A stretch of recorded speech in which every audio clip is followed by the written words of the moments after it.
Up, everybody? Just wanted to go over how to buy a pool route and what are some alternatives to grow your business fast. That's the important point here. And we're going to get into it. What you're looking at, this is our Pool Millionaire community. You can join the Pool Millionaire community. Link is going to be in the description below. We do weekly meetings. We have tons of content, just like the stuff you're going to see here today.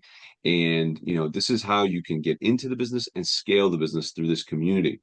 And this is, something unique. Isn't another community out there like this. So please take a moment, check it out, look at the information. Now let's get into it. How do you buy a pool route? What is a pool route? And so let's take a look. So down here, we have actually a pool route buying guide in this community. And so what is a pool route? Pool route is a series of accounts. And essentially, someone has built that set of accounts and it's either been part of their business or their whole business, and they go house to house, they clean pools and maintain pools, do repairs, so on and so forth. Now, sometimes people sell those routes, whether they're retiring or they're just moving a slice of the business off, or they're just getting out of the business. So, or they're just, selling off a piece of their route. You can scale your business quickly by buying a pool route. That's one way to do it. Now, unfortunately, probably half of the pool routes out there are not worth buying. So we're going to look at the half that are worth buying and what to look for on both. What are the red flags? What are the, good signs? What are the bad signs? What are some alternatives? These are things that we're going to look at. So let's get into it. So pool route buying. Basically, a pool route is going to be priced by the monthly service average. So if you have 10 pools, they're $150 on average, right? That's your average monthly cost. Then they're going to take that average monthly cost and they're going to multiply it by some monthly factors. So 10 months, 12 months, 11 months, whatever the case may be. Retail brokers usually charge 12 months because they are kind of the retail type of operation, but you get a lot of benefit with that too. It's not just that it's more expensive, but you get, some quality people. You get a little bit more in-depth analysis by them. They're figuring out who's the seller, what's the deal, is it well organized, is it, safe. And typically with these deals, you'll get some type of either 60-day or 90-day clawback period, meaning when you buy a pool route, let's say it's $100,000 and you put your deposit in, you guys go through the process, escrow is open, and everything looks good, you're moving to close the deal, they'll take about 80% and they'll pay the seller, and that 20% or so usually will stay in escrow as a kind of a clawback. So after 90 days or whatever the agreed amount of time is, they'll say, hey, okay, these last 10 accounts dropped out. 5 of them were your fault. 5 of them were no fault. So the 5 that are no fault and the people canceled when the transfer happened, you get credited as the buyer, you get credited those 5 back in that clawback period in that 90 days at closing. And then the seller will get the rest of the money.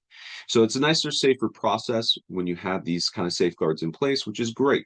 And that's kind of what these retail brokers do, is they facilitate all of it. Now, you can still facilitate this by yourself in a private deal as well. We've done that, and it's not a big deal either way. So you just have a contract, you open escrow, you've agreed to terms, and you execute as said. Now, when you're doing that, make sure that the counterparty, if you're not using a retail broker, is a reliable source. If you're buying pools or if you're selling pools, make sure the counterparty is reliable. That's a big deal. And so that's kind of the layout of like how to price it, is the monthly average times 10, 12, 11, 7, 8 months, whatever multiple you can negotiate. Okay. That's if it's just mainly a route, series of accounts. If it's a company that you're buying, if you're buying like a bigger business and it's got employees and technicians and a marketing in place and a CRM system and a database, whatever, trucks, sometimes tools, equipment, then they will sell that as a full-blown business.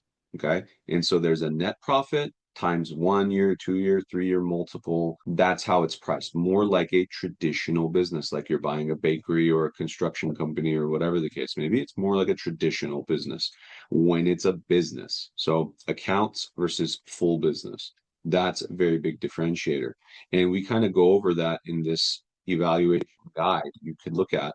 And it goes over how this works, some of these factors, some of these elements. What does a good deal look like? And this is So as we're discussing kind of multiplier versus cost. And so from our standpoint, most half or so of the pool routes out there are either charging too little, their payment collection methods are way too scattered. So half are, let's say the guy's selling the route, but half of them are cash, half of them are little, few of them are Zelle, few of them are check in the mail, some of them are, credit card, and it's all scattered. Well, you can't really scale a business if all the payment collection is scattered.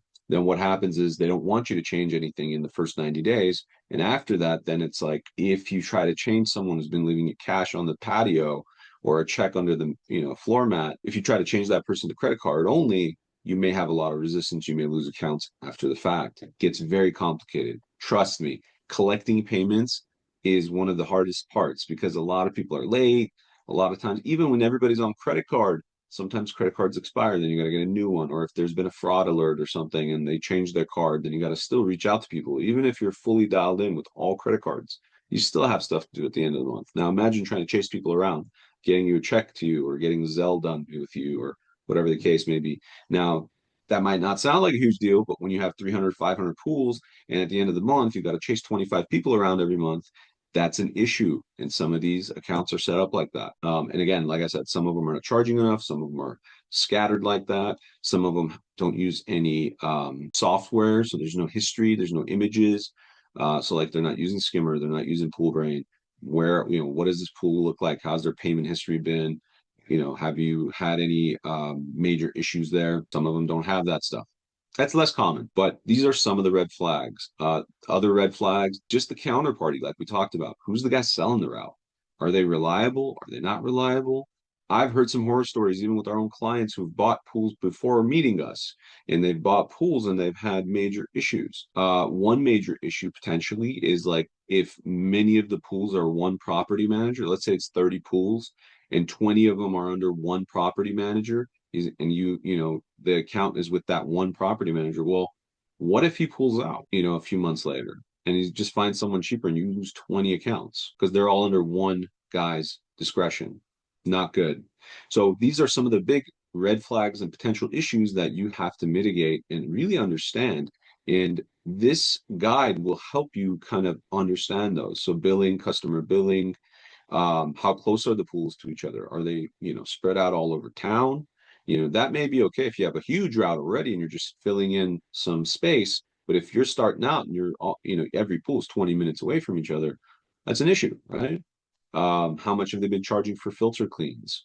Have they been charging for filter cleans? Because if they haven't been charging for filter cleans and you want to introduce something like that, guess what? There's going to be friction again. So these are some of the things to consider when buying a pool route. Does it have any commercial accounts? Are you able to handle commercial accounts? Let's see, late payment histories we talked about. Average age of the accounts. Is this guy retiring and he's had these accounts for years and they're good paying, reliable customers? Or is this a flip someone's doing after 3 months? That's something to consider as well, because, if someone's doing a flip and they've only had these accounts for a few months, well, what if a lot of these people don't like the fact that there's been changed hands so many times? Maybe they quit. These are some additional things. The guarantee, using escrow, purchase contract, make sure it's a reputable seller. All of these factors will come into play when you're looking at a pool route. So make sure that you at the very least do this research or jump on the community, become a member. We have, open weekly forums that we can talk to each other and you can review a deal with us. You can look at some of this data. You can, get in touch with the community. It's a very big part of what we do. Now let's look at the flip side of this. So if you're buying a pool route, it's the service amount times the multiple typically. So on average, they're going to be pretty much for the most part over $1,000, as high as maybe $2,000 on some occasions where there are higher dollar amount accounts. So $1,000 to $2,000 per account is very similar, is very common. On the flip side, you could do aggressive marketing. Now, I believe both have their place in the pool business. We've purchased routes, we've sold routes. We like buying and selling routes, but it is more expensive. Your payback period is longer, and more than half are not worth buying. And so on the flip side, if you do the marketing aspect, that's where it gets interesting. With good solid marketing in place, you may be buying these accounts, or not buying, excuse me, earning these accounts through marketing, good marketing efforts for between like 180, $200 on the low end. You can get new signups and maybe 300, $400 on the high end, depending on how competitive your area is. That is a very dependable kind of range ad spending marketing can kind of get you. And so imagine picking up for $250 what you would have to buy for $1,500. And there's a huge delta there. Now imagine you built your whole business around that. You got, 200 accounts or 100 accounts at $200 instead of $1,500. That is a 5x difference. It is a big deal. And so again, buying the accounts can be good. Maybe you start off by purchasing a block to get you going, learn the business. But then as you grow, you may want to invest in strong marketing as well. So do both, but be careful. Even on the marketing side, there's so many terrible marketing companies out there that don't really do much. They just flip one switch on and charge an arm and a leg, and beware of those as well. If you are interested on the marketing side of things, give us a call. Pool Profits will help you kind of navigate what to expect, what it costs to do it right, and kind of get those better price point signups. And they're better concentrations, better local customers. For that aspect of it. So just let's take a look at that together. Feel free, reach out. Otherwise, Pool Millionaire links are going to be in the description below. We are growing this thing organically. It's not running ads. This is for this specific thing. We want a community of engaged people who like to be in and grow in the pool business. So take a look at that. All right, guys. Thank you.